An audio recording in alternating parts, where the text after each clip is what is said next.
music for a second.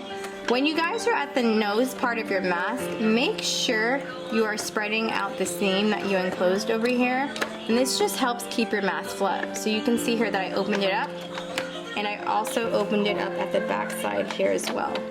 Hard to see it. But pretty much do the same thing to the back side. Just make sure you open it up when you sew a 1/2 inch seam over it. One more thing, you guys may have seen me cut open the seam earlier with the elastic, and the reason why I do that is it kind of gives me a little marker of where I want to put the elastic in. So you're basically going to encase the elastic between the two pieces of fabric. One really quick tip, with the elastic that you guys are going to encase inside, just make sure when you're sewing your final stitch on the end of your face mask, make sure that your elastic is sitting straight in here. You don't want to be like flipping it and it be tangled on the inside, because that's just going to hurt your ear.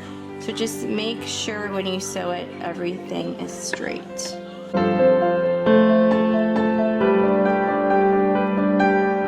And when I come over to the elastic, I just kind of sew it over a few times. And the next thing that you're going to do once you pretty much sew for the majority of your face mask, you're going to leave a little opening here, and just always make sure you back stitch just to close up that seam and make sure it doesn't unravel. But you leave a little opening because you're going to be turning your face mask inside out. So as you can see, that is exactly what I did. And make sure when you are sewing around your face mask that you don't encase the elastic. So my elastic is pretty much right here, but you want to make sure that your elastic isn't out here, because if you sew over it, you're going to need to be using one of these handy dandy tools to take it out. I'm just going to turn my face mask inside out.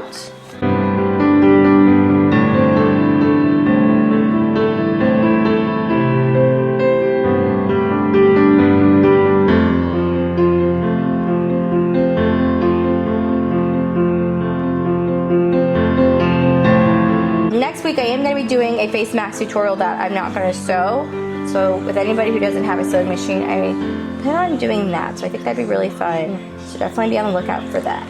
As you can see, I turned my mask inside out, well, right side out. And now you can see I have this little opening here. That is how I was able to do so.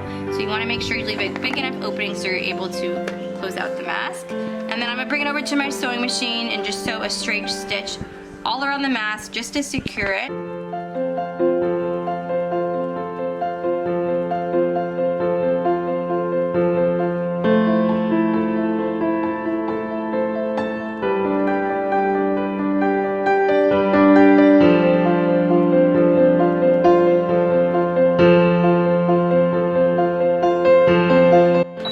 Alright guys, so I pretty much sewed a straight stitch all around the face mask, and then I'm just back stitching it just to secure that stitch.